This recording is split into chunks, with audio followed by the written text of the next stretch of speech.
Bueno, hermanos, de verdad que es un privilegio para mí siempre compartir la palabra a mis hermanos, a mi iglesia, a mi casa, a mi congregación, ¿verdad? Que debería de ser algo muy natural en nosotros, de estar compartiendo todos los días la palabra de Dios allá afuera, ¿verdad?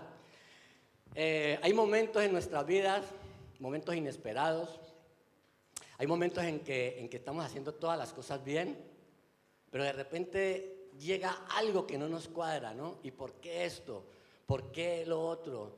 Y no lo entendemos, ¿no? Esa situación pues nos lleva a tener un punto de desesperación, un punto en desánimo, nos afanamos, nos preocupamos y nos lleva a luchar contra ese momento. Yo por lo menos he tenido esas luchas en mi vida. Yo por lo menos he tenido muchas esas luchas en mi vida en que veo que todo como que no va bien, como que esto por qué, y bueno, llega al punto en que no sabemos ni qué hacer, ¿verdad? A mí por lo menos me ha pasado, no sé a vosotros. Vosotros hacéis las cosas bien, a mí yo. Entonces, es sobre eso que les quiero comentar hoy, hermanos. Hoy quiero compartirles algo sobre esa situación, ¿no? De que a veces pasamos situaciones inesperadas en nuestra vida. Y hoy les voy a hablar de un personaje de la Biblia que se llama Elías. Elías pasó por esa situación. Sabemos que para llegar, vamos a centrarnos en Primera de Reyes, capítulo 19, del 1 al 8, ¿no? Pero antes de llegar a este mensaje, voy a hacer una introducción del contexto, ¿no? Sabemos todos que Elías estaba en la cúspide de su ministerio. Había orado por sequía. El Señor dijo, clama a mí para que haya una sequía, y él clamó y no hubo sequía. El Señor lo estuvo proveyendo en el desierto. Luego lo mandó al pueblo donde la viuda y le dijo, te voy a mandar de una persona para que te sostenga, te mantenga, no te va a hacer falta nada ni a ti, ni a la viuda, ni al niño, y eso sucedió así. Y después de un tiempo viene palabra de Dios a Elías y le dice, ve y preséntate a Acab. Acab era un rey de Israel que se había desviado y estaba haciendo cosas malas en el pueblo, en la ciudad de Israel. Y Elías pues va donde Acab, se le presenta y le dice que reúna a todo su pueblo, a los 450 profetas falsos de Baal en el monte Carmelo, que los va a desafiar.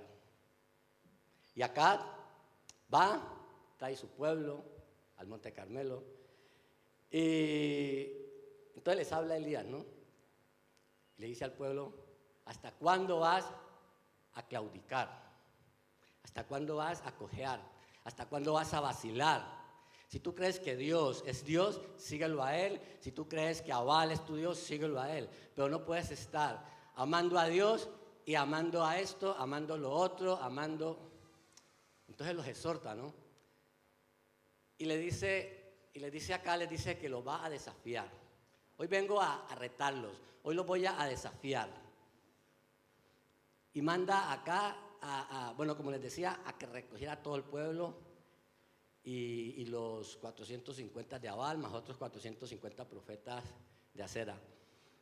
¿Y qué les dice él? Les dice, vamos a preparar un culto, vamos a preparar un holocausto.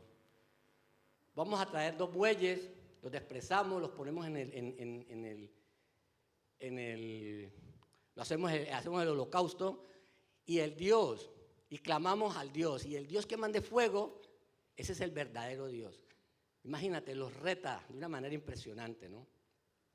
Y así fue. Ellos vinieron, llegaron, levantaron su culto, hicieron su holocausto, partieron su animal, su buey, y empezaron, ¿no?, a clamar a su Dios Baal.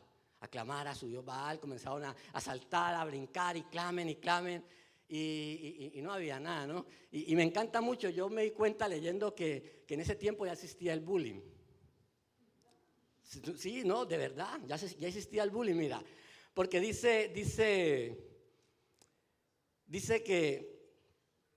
que Elías se burlaba de ellos. Es un bullying, ¿no? Ahí le salió a Elías el bully sacerdotal, ¿no? Comenzaba a decir, oye, grita más alto, igual está durmiendo, no los oye, igual tiene los cascos. Oye, es que seguro viene llegando a casa de camino, o quizá está en el baño, más alto, y bueno, se burlaba, ¿no, Elías? Entonces aprendí que el bullying no es de ahora, viene de tiempo pasado, ¿verdad? Y cuando vio que la gente se flagelaba, se cortaba, ¿no?, para que el tal Abal le respondiera, y pasado ya la mañana, a media tarde, le tocó a Elías. Elías levanta su culto, porque estaba también, lo habían, así como estaba el pueblo habían roto el culto que tenían ahí para Dios. Él levantó las 12 piedras, preparó el culto, preparó el buey, preparó la leña. Y aparte de eso, él hace algo muy desafiante. Y yo creo, hermanos, que eso les gusta a Dios, que nosotros seamos desafiantes con aquellos que no conocen a Dios, porque ahí es donde Dios se glorifica. Y hace algo desafiante. Todos sabemos, ¿no? ¿Qué hizo Elías? Eso, mandó empapar el culto. Y no solamente 4 cántaros de agua, fueron 4 por 3, 12. 12 cántaros de agua. Empapadísimo eso, empapado, para que hubiera una evidencia de quién era el verdadero Dios, ¿verdad? Y cuando Elías empieza a clamar al Señor, dice: Señor Dios de Abraham, de Isaac, de Israel, sea hoy manifiesto que tú eres el Dios de Israel y que yo soy tu siervo y que por mandato tuyo he hecho todas estas cosas. Respóndeme, Señor, respóndeme para que conozca este pueblo que tú, oh Señor, eres el Dios y que tú vuelves a ti el corazón de ellos. Y entonces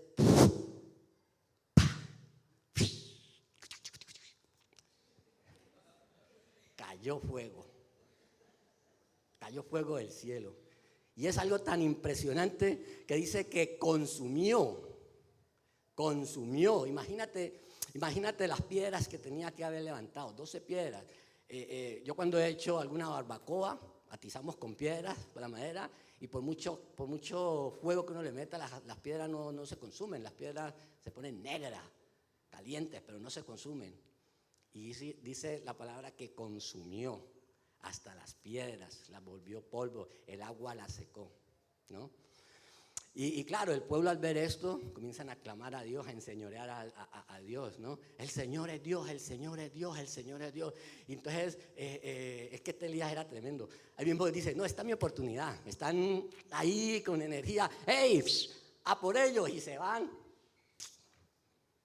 Y desgollan a los 450 de Abal, ¿no? Los mata. Y ahí es donde vamos a pasar al capítulo 19. Porque mira que, como te digo, él venía haciendo todas las cosas bien, era un tío que le salía todo bien, ¿no? Y al ver acá esa situación, ¿qué hace acá? Dice el capítulo 1, dice: acá dio a Jezabel la nueva de todo lo que Elías había hecho y de cómo había matado a espada a todos los profetas, a los profetas falsos de Baal. Entonces envió Jezabel a Elías un mensajero diciendo: así me hagan los dioses y aún me añadan, si mañana a esta hora yo no te he puesto a tu persona como a uno de ellos. Imagínate que esta mujer era una mujer mala. Mala, no lo siguiente, malísima. Mala, una mujer mala. Era hija del rey de los Dionisios. Y era una mujer que era enemiga de Dios. Y este mensaje a ella le llega como un golpe bajo. Este mensaje le llegó a ella como un golpe bajísimo.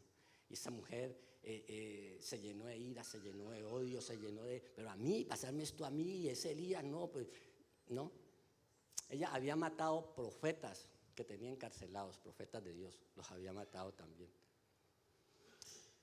Y esta mujer se desespera. Entonces, aquí surge una pregunta. Ella dice que le mandó un mensaje a Elías. Cuídate porque te doy 24 horas para pasarte al papayo, ¿no? Como decimos. Y aquí hay una pregunta. ¿Por qué manda ella amenazar a Elías? Ella sabía dónde estaba Elías. Sabía dónde podía ir y encontrarlo. Podía perfectamente haber mandado al mensajero con los soldados, haberlo capturado y haberlo matado, ¿verdad? Pero como esta mujer era una mujer muy astuta también, en medio de su malicia, una mujer muy astuta, claro, ella en ese momento vio que la situación no le favorecía, porque ella se dio cuenta que el pueblo en ese momento estaba ya a favor de Elías. Y el pueblo estaba, ¡guau! Sí, el Señor es Dios, venga. Entonces, ella, creo yo, leyendo el texto y reflexionando, pienso que ella diría, no, en este momento yo no puedo. Ahora estaba sin los profetas tampoco. Elías le había acabado con todo el chollo, le había desmontado el chiringuito, ¿no? Como hablamos popularmente. Y entonces ella, ¿qué hace? Ella piensa la situación, se lo calma, se lo plantea y dice, no, si voy y lo mando a matar, y el pueblo ahora está entusiasmado porque vieron el poder del Dios de ellos, esto aquí, si lo mando a matar, se me revoluciona el pueblo y aquí se me forma la de San Pedro. Entonces, no era conveniente para ella en ese momento actuar de esa manera. Ahora tampoco tenía quien la respaldara, los profetas los habían matado. Entonces ella seguro piensa, dice, si lo mando a amenazar, como ellos saben quién soy yo, se me va. Y lo hago quedar como un cobarde a él y a su Dios. Y así fue, le salió la jugada. Elías, cuando va y siente que está amenazado, entonces Elías huye. Dice en el versículo 3, en la primera parte, dice, viendo pues el peligro, se levantó y se fue para salvar su vida. Vamos a quedarnos un momento ahí. ¿Por qué huyó Elías? Otra pregunta, ¿no? Yo me decía, ¿por qué huyó Elías? Un hombre que tenía el respaldo de Dios. Un hombre que Dios lo usaba poderosamente. Un hombre que había demostrado el poder de Dios hace unos momentos. ¿Por qué dice que vio que sintió miedo y huyó? Yo pensaba, más miedo tenía que tener cuando fue y los enfrentó, que iba él solo y los enfrentó y les dijo, voy a hacer esto, voy a hacer lo otro, los retos. Ahí sí que tenía que tener miedo porque probablemente el pueblo no estaba a su favor en ese momento. Tenía los profetas de Baal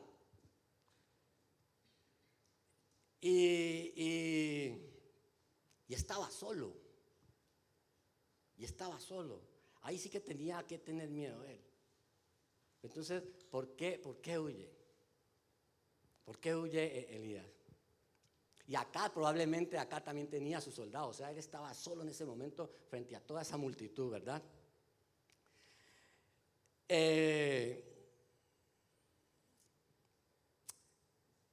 Y vamos a ver el por qué huye. Primeramente, él sintió que su vida corría peligro. Nos dice las palabras. Él vio que su vida corría peligro, se levantó y huyó. Y esto lo lleva a él ¿a qué? Esto lo lleva a él a una decepción espiritual. Porque él dice, pero ¿cómo? ¿Qué pasó aquí? Acabo de hacer esto y me amenazan. No, lo lleva a una decepción espiritual. Lo lleva a un agotamiento físico. Imagínate cortando cabezas, desgollando el mundo de profeta falso. El tipo estaba agotado y lo lleva a un miedo emocional. Y a veces nosotros pasamos por estos tres puntos, ¿verdad? En cualquier situación de nuestra vida. Vamos a una decepción espiritual, a un agotamiento físico y a un miedo emocional, ¿verdad? Esto fue una desesperación total que le vino a Elías. Y podemos decir, pero bueno, pero un hombre así, un hombre que Dios lo usa, un profeta, ¿cómo pudo caer así en esa desesperación? Nos preguntamos, ¿no? Un hombre así, un hombre de Dios, como decimos, una mujer de Dios, una persona de Dios, ¿por qué puede caer así en ese estado de desesperación? Pues vamos a ver qué nos dice Santiago 5:17. Santiago 5:17 nos dice que, Elías era un hombre sujeto a pasiones semejantes a las nuestras. Bueno, y dice el versículo, ¿no? Y oró fervientemente para que no lloviese, y no llovió sobre la tierra por 3 años y 6 meses. Pero yo quiero que nos quedemos en la primera parte, ¿no? Elías era un hombre sujeto a pasiones semejantes a las nuestras, hermanos. Él era igual que tú, él era igual que yo. Era un hombre normal, era una persona normal. Tenía probablemente el derecho de sentir miedo en ese momento por la amenaza que recibió. Y aquí vi yo algo muy interesante cuando él siente miedo. Aquí yo vi algo muy interesante. Él dice que viendo, ¿no? Dice en el capítulo 3, dice, viendo pues el peligro. Viendo pues el peligro. Y esto me hacía acordar lo mismo que le pasó a Pedro. ¿Sabéis lo que le pasó a Pedro? Vamos a mirarlo en Mateo 14, 29, 30, ¿no? Dice Mateo 14, ¿lo pones o lo leemos?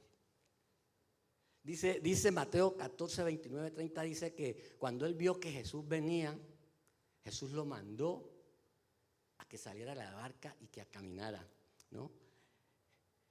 ¿Y qué le dijo? Pero al ver el fuerte viento, tuvo... Elías dice que Elías viendo pues el peligro, dice, pero él al ver el fuerte viento, también fue una amenaza del fuerte viento, ¿no? Tuvo miedo y comenzando a hundirse, dio voces diciendo, Señor, Señor, y se hundió. Y lo mismo le pasó a Elías. Elías viendo que su vida estaba en peligro, se hundió.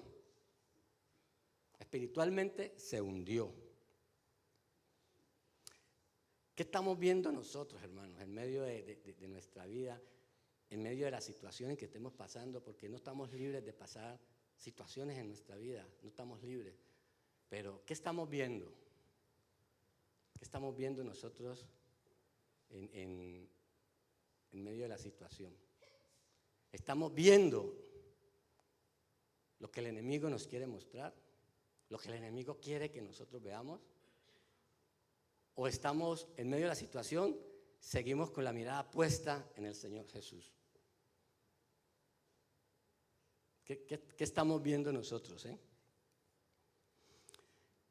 Y cada uno de nosotros enfrentamos situaciones que nos infunden miedo, que nos angustian, que nos desesperan, viendo cómo Dios ha obrado con milagros en cada una de nuestras vidas. Pero una palabra del enemigo, un engaño, una mentira, nos hace ver lo que probablemente lo podemos solucionar nosotros. Y esto nos hace hundir tremendamente. Y esto comienza a trabajar en la mente nuestra. Esto comienza a trabajar en nuestra mente. A tal punto de que ni desayunamos, cenamos, comemos, cenamos, dormimos con esa situación en nuestra cabeza, ¿verdad? A tal punto de creer de que ya estamos vencidos y de tirar la toalla. ¿Qué estamos viendo nosotros? ¿En qué nos estamos enfocando cuando estamos pasando por ciertas situaciones en nuestras vidas? En lo que el enemigo nos quiere enseñar. O en lo que el enemigo quiere que nosotros sintamos miedo. Una pregunta que yo me hacía, ¿sería que Dios no había podido salvar a Elías de esa amenaza? Hombre, por supuesto que sí. Seguro que sí. Pero menguó su fe. Era una persona como tú y como yo, ¿verdad? Ahora vamos a leer, continuemos con el capítulo 3. Y dice, y vino a Berseba, que está en Judá, y dejó allí a su criado. Él se fue por el desierto un día de camino, y vino y se sentó debajo de un enebro, y deseando morirse dijo, basta ya, oh Señor, quítame la vida. Pues, quítame la vida, está ahí, ¿verdad? Sí. Y deseó morirse y dijo, basta ya, oh Señor, quítame la vida, pues no soy yo mejor que nadie. Aquí él entra en una depresión. Esa situación anterior lo lleva a él a una depresión. Y es donde lo lleva a tomar decisiones erróneas. ¿Y qué decisiones erróneas toma él? Escapa, huye y desea morirse. Que mirando yo un poco algunas estadísticas médicas, creo que esos son síntomas de una depresión, ¿no? Es querer huir, querer escapar, ya no quiero saber nada de mí. Y toma esas decisiones, unas decisiones erróneas, hermano. Él se sentía superado y fracasado por la situación. La crisis emocional se apoderó de él. Y en lugar de buscar ayuda y compañía, se estaba saliendo de los límites en los que Dios lo había puesto y en lo que Dios le había asignado. Se estaba alejando del pueblo de Dios, se estaba alejando de la comunidad, se estaba alejando de su ministerio. Y al dejar a su criado, ahí en Berseba, dice que estaba aumentando más el mayor de soledad. Quería estar solo, perderse en el desierto y desearse morirse ya. Morirse, él ya deseaba morirse, pidiéndole a Dios que le quitara la vida, porque él no era mejor que sus padres. Aquí probablemente estaba hablando de sus padres espirituales. Él decía, Señor, yo no soy mejor que los otros profetas que mandaste, yo soy un inútil, no valgo para nada. O de sus padres, de su legado, ¿no? No soy mejor que mis padres. Aquí se estaba comparando a tal punto que se estaba menospreciando.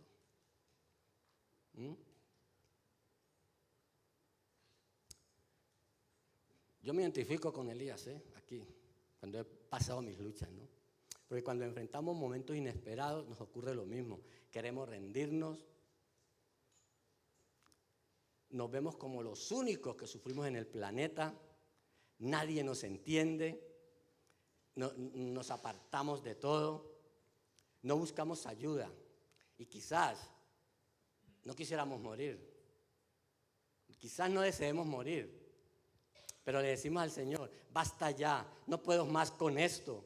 Siempre me pasa lo mismo, estoy quemado, estoy ya cansado, no quiero saber nada de nada. Mira, quisiera acostarme a dormir y cuando me despertara, que ya todo hubiera pasado. Nos pasa a nosotros, a mí por lo menos me ha pasado. Y hasta el punto de que nosotros mismos nos descartamos, de que ya lo que estoy haciendo no vale para nada, ya Dios, ya no puedo seguir con esto, y nos descartamos nosotros mismos, hermano.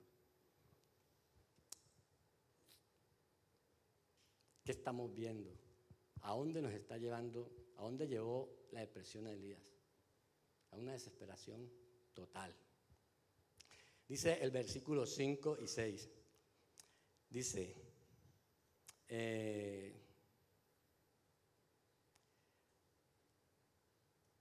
y echándose debajo del enebro se quedó dormido, y he aquí luego un ángel le tocó y le dijo, levántate, come.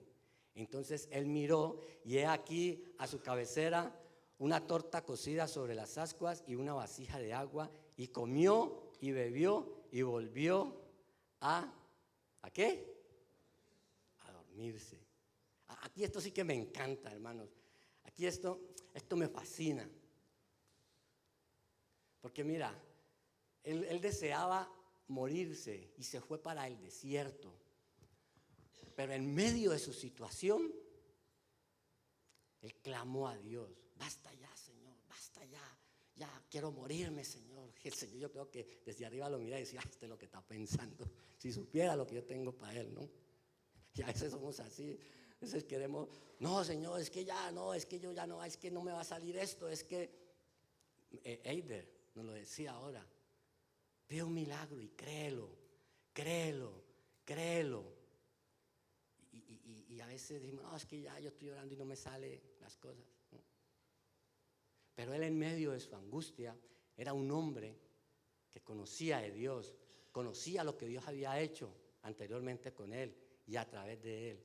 Y entonces él clamó, dijo, Señor, haz de mi vida lo que quieras, si quieres quítame la vida. Y ya está. Y se acostó a dormir. Y yo quiero ahora que veamos un contraste con el versículo 2.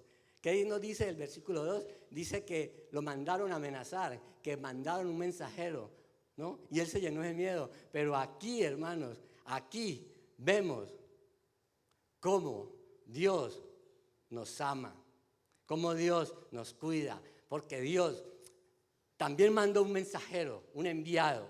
¿Y sabes quién es ese enviado? El ángel. Dios mandó ese ángel para alentarnos, para alimentarnos, para cuidarnos, para decirte, oye, descansa. Ese es el Dios que nosotros tenemos, hermanos. A ese Dios es que tenemos que clamar. Y a ese Dios era el que Elías le estaba diciendo al pueblo, deja de claudicar tanto, ve quién es el verdadero Dios. Y a ese Dios es el que hay que clamar en nuestras situaciones. Como les decía, no somos personas que podemos pasar cualquier situación, pero ¿en dónde ponemos nuestra mirada cuando estamos pasando aquella situación? Y él clamó, y él clamó. Y Dios no le reprochó. Dios no le dijo, pero Elías, ¿pero qué estás haciendo aquí? Venga a levantarse, venga que usted tiene que hacer muchas cosas. Pero Elías, pero ¿no sabes quién soy yo, Elías? ¿Qué te pasó, Elías? No, él no le recriminó, hermano. No le reprochó, ni lo castigó, ni le dijo, ¿por qué tuviste miedo? Dios no le reprochó nada. Vemos cómo responde Dios cuando clamamos en medio de nuestra situación. Él responde con amor a su nombre, porque Él es bueno, con ternura, con misericordia y con fidelidad, hermanos. El Salmo 4:8 dice, en paz me acostaré y así mismo dormiré, porque solo tú, Señor, me haces vivir. Oh. Yo creo que Elías tuvo esto y dijo, Señor, haz de mí lo que quieras, yo me voy a acostar debajo de este enebro y voy a dormir en paz, sea que me quites la vida, o no sé, pero yo sé quién eres tú y aquí estoy. Cometí un error y si tengo que pagarlo con mi vida lo pago y ya está, ¿no? Pero él se acostó durmiendo porque sabía que el Señor, confiaba en el Señor, ¿no? Dice que tuvo refrigerio, el Señor le proveyó alimentos, una buena compañía, que fue el ángel. Y Dios ministró esa necesidad física y espiritual también a Elías. Ese es el Dios que nosotros tenemos, hermanos. Un Dios que no te reprocha, un Dios que no te castiga, un Dios que no te dice, no. Juan, tú hiciste gesto malo el otro día, pues no sé, después arreglamos, déjame pensarlo a ver si tienes perdón. No, Él no te reprocha cuando vamos a Él en cualquier situación, porque Él es un Dios de amor. Su fidelidad siempre nos persigue, ¿verdad? Juan 6:35 dice, Jesús les dijo, yo soy el pan de vida y el que a mí viene nunca tendrá hambre. Y el que en mí cree no tendrá sed jamás. Él mandó su ángel para que proveyera a Elías, porque sabía cómo se estaba encontrando Elías. A veces decimos, no, es que a mí no me entiende nadie, es que ni Dios me entiende. Dios nos entiende a nosotros. Nosotros somos los que a veces no obedecemos a lo que Dios nos manda porque decimos, ¿será Dios? No. Hay que hacer las cosas cuando Dios nos manda, porque Él nos entiende a nosotros y Él sabe a qué nos ha traído a esta tierra. Aún en estos momentos el Señor no nos abandona. En ninguna de estas situaciones el Señor no nos abandona. Su fidelidad nos persigue siempre, porque Él es el buen pastor. Y su palabra dice que Él no dejará justo desamparado. Y Él es fiel a su promesa, hermano. Él no dejará justo desamparado cuando clamamos a Él. Cuando sabemos realmente quién es Él y en quién confiamos. Y esto que hizo Dios, en Elías, al día de hoy lo sigue haciendo, hermanos. Al día de hoy lo sigue haciendo. De alimentarlo, de fortalecerlo, de protegerlo, de cuidarlo. Al día de hoy lo está haciendo, hermano. ¿Y sabes en dónde lo está haciendo? ¿O en dónde lo hace? En tu grupo pequeño. Ahí en tu grupo pequeño, es que al día de hoy Dios lo sigue haciendo. Dios ahí te da la comida, que es la palabra de Dios. Dios ahí te da descanso, te da paz, te da fe, te da confianza. En tu grupo pequeño, Él te da una buena compañía. El ángel, los ángeles, que son tus hermanos. Al día de hoy Él lo sigue haciendo, hermano.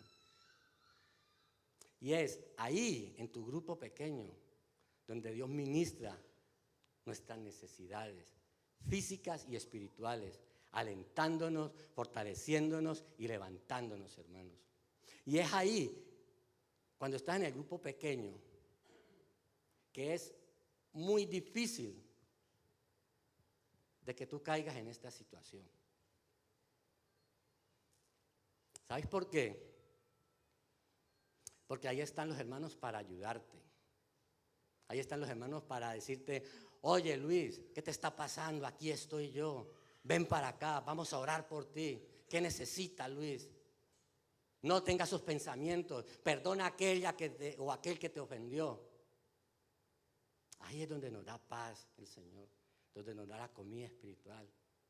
Hoy fui por allá y no busqué nada. Ven que el Señor te va a proveer. Aquí estamos para ayudarte. Ahí es donde el Señor nos ayuda, nos alimenta, nos fortalece. Ahí es donde vamos hombro con hombro con el hermano que está caído, ayudándole a llevar sus cargas. Ahí en el grupo pequeño, hermanos. Pero si tú no estás en ningún grupo, ¿cómo podemos ayudarte? ¿Dónde vas a conseguir ayuda de Dios? En el mundo. En el mundo. Que estaban como Israel en ese momento, que estaban desviados. Allá vas a encontrar ayuda. No. Dios te va a ministrar en el grupo pequeño. Ahí es donde te va a ministrar. Por eso es tan importante, hermanos, que mantengamos esa unidad en el grupo pequeño. Que nos congreguemos, que quedemos, que para una cosa, para otra. Es muy importante, importantísimo, que estés en un grupo pequeño. Yo voy a contarles un testimonio de un hermano de nuestro grupo. Él hace poco, en nuestra reunión, él llegó y venía un poco así, cabizbajo, ¿no? Porque uno conoce la gente de su grupo, inclusive la gente de la congregación, y a veces les ve el rostro como decaído, como preocupado, ¿verdad? Y estábamos en medio de la reunión y yo lo noté a él un poco como caído, como bajo de tono, y le pregunté, ¿no? Oye, fulano, ¿qué te pasa? Y bueno, cuando comenzó a hablar, él se quebrantó, porque allá en su país hay un sobrino de él que él lo quiere como a un hijo. Es hijo de un primo. Y había tenido alguna situación muy leve y se lo habían llevado para el hospital. Pero de un momento a otro el niño se puso gravísimo. El niño se puso grave, no sabemos por qué, a tal punto que lo tuvieron que llevar a la UCI, al niño lo entubaron y bueno, fue un caos. Y él venía aquí porque les habían pronosticado lo peor, hermanos.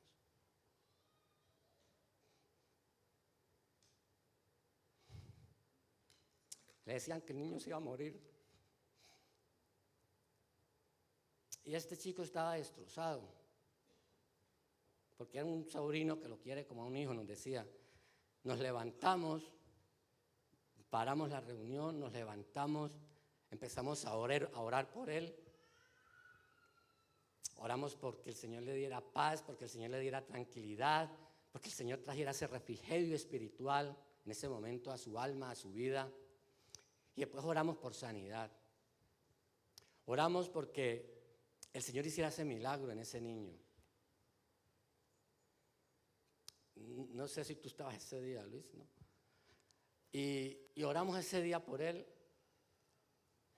Y cuando terminamos de orar, nos dice él, le dije yo, ¿cómo te sientes? Y me dijo, wow, no sé, mira, no sé, me siento como si me hubiera quitado una piel, como si hubiera tenido una metamorfosis, me dijo. Y le dije, bueno, esperemos a que el Señor haga la obra. Sabemos que el Señor se va a glorificar. El otro día, por el día jueves, por la tarde lo llamé. Le dije, hola Juliano, ¿qué tal? ¿Cómo te va? Quisiera saber cómo está el niño. Y me dice, no, Juanca, mira, llamé y el niño, los médicos se quedaron sorprendidos porque lo desentubaron. Y decían, pero ¿qué pasa aquí? Algo pasó aquí, algo raro pasó aquí, y lo desentubaron. Y por la tarde, bueno, no sé, aquí era por la tarde, creo que allá era de mañana, le iban a dar salida para la casa, hermanos. Y yo pensando en esta predicación, cuando le pedí permiso a él para contar su testimonio, yo decía, el Señor mandó fuego de sanidad y consumió lo que el niño tenía. Y lo consumió, lo volvió polvo, porque no daban nada por el niño. No sé qué pasó en ese momento, lo entubaron. Y al día y medio, creo, el niño comenzó a una mejoría espectacular. Ahí es donde en los grupos pequeños es donde el Señor nos alimenta, hermanos. ¿Y qué tenemos que hacer nosotros?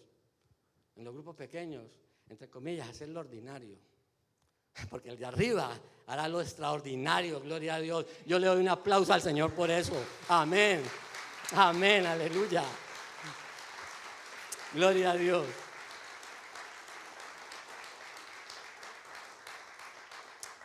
Dice el versículo 7 y voy terminando, dice,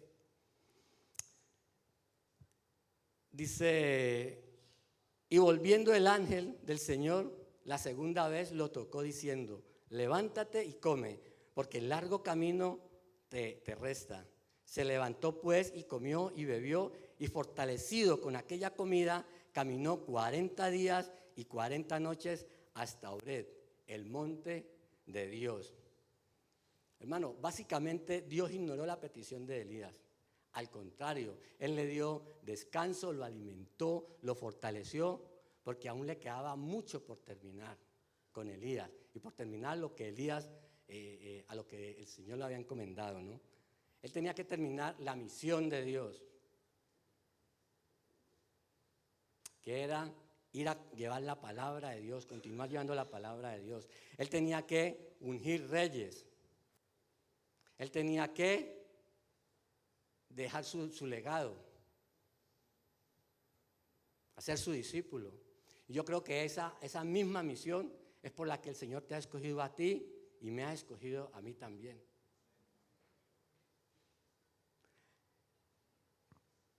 Elías tenía que ungir reyes, profetizar y levantar un discípulo para dejar su legado. Y nosotros tenemos que hacer lo mismo. Nosotros tenemos que llevar la palabra de Dios afuera, servir en nuestra congregación, en tu ministerio y hacer discípulos. Es la misma misión que Elías tenía, la tenemos hoy en día nosotros, ¿verdad? Y dice que él caminó y fue hasta el monte Horeb.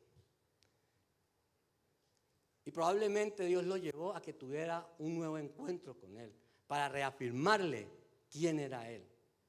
Y decirle, Elías, tú eres Elías, al que yo he escogido como profeta. No he terminado contigo, te mando otra vez. ¿Mm? Hermano, a veces nosotros nos descartamos. Es que en mi grupo pequeño casi no viene nadie, yo ya no sirvo para líder, es que me hicieron el llamado, pero si yo sí podré. Es que yo no sigo haciendo esto, no sigo haciendo lo otro. Y nosotros mismos nos descartamos, hermanos. ¿Mm? Pero Dios no te descarta. Dios no te descarta. Incluso cuando tú te hayas o yo me haya descartado, Dios no nos descarta. Porque no es lo que tú quieres para tu vida, es lo que Dios tiene para tu vida y lo que Dios va a hacer a través de tu vida. Dice Isaías 55, 8, 9, dice, porque mis pensamientos, Pipe, ¿está por ahí Pipe?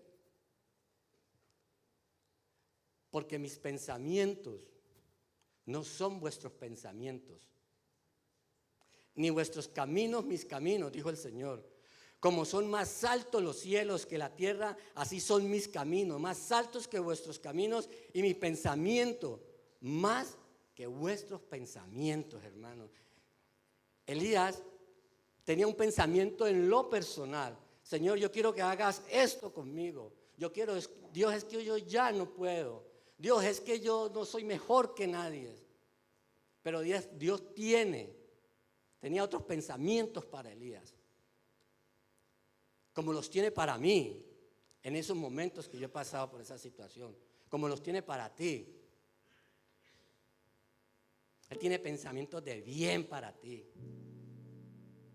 Él tiene pensamientos buenos para cada uno de nosotros, hermanos. Y la enseñanza que nos deja este mensaje es que en medio de cualquier situación de tu vida, clama a Dios. Pon tu mirada siempre en el Señor. No estamos libres de pasar situaciones, eso está claro, porque tenemos que ser realistas, hermanos, pero pon tu mirada en el Señor. Clama al Señor, porque el Señor no te va a abandonar. El Señor te va a fortalecer y Dios te va a levantar, hermanos, cuando clamamos a Él. Esta predicación la he titulado Dios no te descarta, te rescata. Pongámonos de pie, hermanos. Yo quiero que ahora cierres tus ojos y, como nos decía Eide esta mañana, si tú sientes que tienes tu puño encogido, tu corazón encogido, como un puño, si tú sientes que así está tu corazón en estos momentos, ya no puedo más, estoy cansado, no quiero seguir, es que siempre lo mismo. Yo quiero que mientras que cantamos esta canción, cierra los ojos y deja que ese corazón empuñado que tienes empiece a abrirse. Deja que el Espíritu de Dios empiece a ministrar tu vida ahora. Amén. El Señor es mi pastor, nada me faltará. El Señor es mi pastor, en pastos delicados Él me hará descansar, junto a aguas de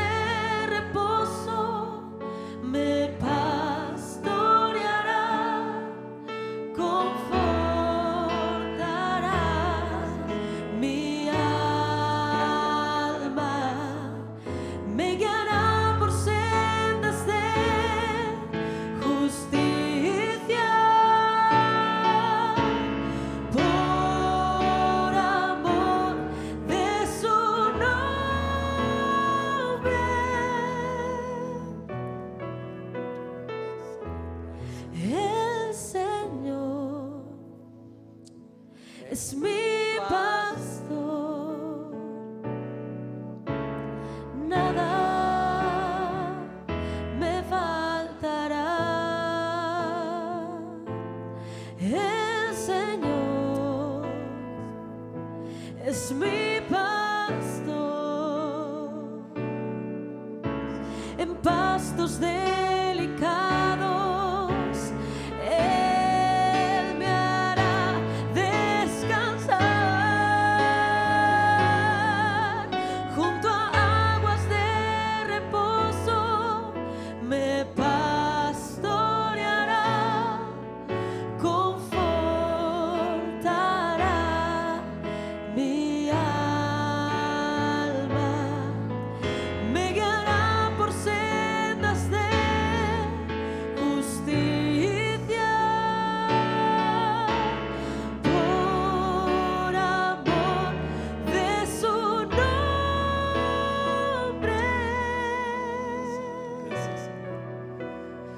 Dice la palabra que de dónde vendrá mi socorro. Dice el Salmo 121, 1, 2, dice, y mi socorro viene de mi Señor que hizo los cielos y la tierra. De Él viene nuestro socorro, hermanos. Y Mateo 11, 28 dice, los que estén cargados y cansados, venid a mí y yo los haré descansar. Yo no sé cuál es tu situación, no sé a qué desierto te estás metiendo, no sé qué te está diciendo, basta ya, Señor. Pero sí sé una cosa, yo sí sé quién es la solución para esa situación por la que tú estás pasando hoy, hermanos. Y el Señor te dice hoy, si estás cargado y cansado, ven a mí, ven a mí, ven que yo te haré descansar. El Señor no quiere que salgas hoy de aquí como entraste, porque Él es el buen pastor y nada nos faltará en medio de cualquier situación. Él siempre va a estar con nosotros, hermano. Por eso si hoy quieres entregarle tu vida al Señor, hoy queremos orar por ti, darte descanso, alimentarte, acompañarte. Y si quieres entregar tu vida hoy al Señor, yo quiero que levante tu mano y vamos a orar por ti en esta mañana, para que salgas de aquí renovado, para que salgas una nueva criatura.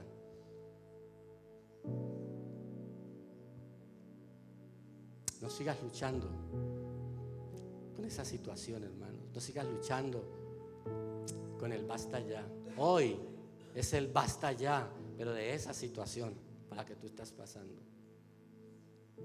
Si tú quieres entregarle la vida al Señor hoy, no lo dudes, hoy es el tiempo, hermanos. ¿Hay alguien que quiera entregarle su vida al Señor en esta mañana? ¿Hay alguien? Hoy es el momento. Dios te bendiga. Dios te bendiga. Hoy es el momento. No veas ni escuches lo que el enemigo te está diciendo. Escucha lo que Dios te está diciendo hoy. Yo soy tu buen pastor y nada nos faltará. Vamos a orar. Y si levantaste tu mano, yo creo que repitas esta oración y vamos a acompañar a nuestro hermano en esta oración. Amén.